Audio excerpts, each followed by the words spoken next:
পাঠ করতে পারি। সহিহ বুখারী শরীফের 1229 নম্বর হাদিসে এই দোয়াটির কথা উল্লেখ রয়েছে। কেউ যদি সেজদায় গিয়ে 3 বার এই দোয়াটি পাঠ করতে পারে তো আল্লাহ সুবহানাহু ওয়া তাআলা তখন তাকে ক্ষমা করে দিবেন। আর তাকে এমন ভাবে ক্ষমা করে দিবেন যে ক্ষমার বদলে আল্লাহ তাআলা তাকে রিজিক বর্ষণ করবেন। এত রিজিক তাকে আল্লাহ তাআলা দেবেন যে সে কল্পনাও করতে পারবে না। রিজিক শুধু আসতেই থাকবে, আপনি কল্পনাও করতে পারবেন না। সুবহানাল্লাহি ওয়া বিহামদিহি।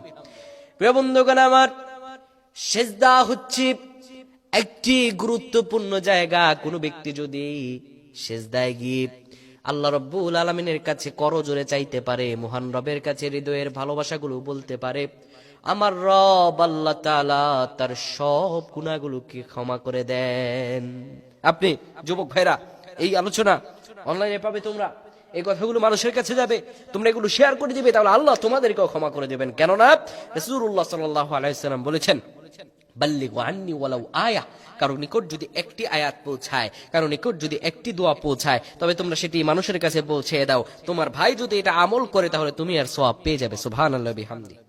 কোন ব্যক্তি যদি সিজদায় পড়ে গিয়ে আমার রবের কাছে দোয়াটি করতে পারে, দোয়াটি হলো আল্লাহ তাআলার কাছে করজোরে পড়বে, ইয়া রাব্বি গফিরলি, ইয়া রাব্বি গফিরলি, ইয়া রাব্বি গফিরলি।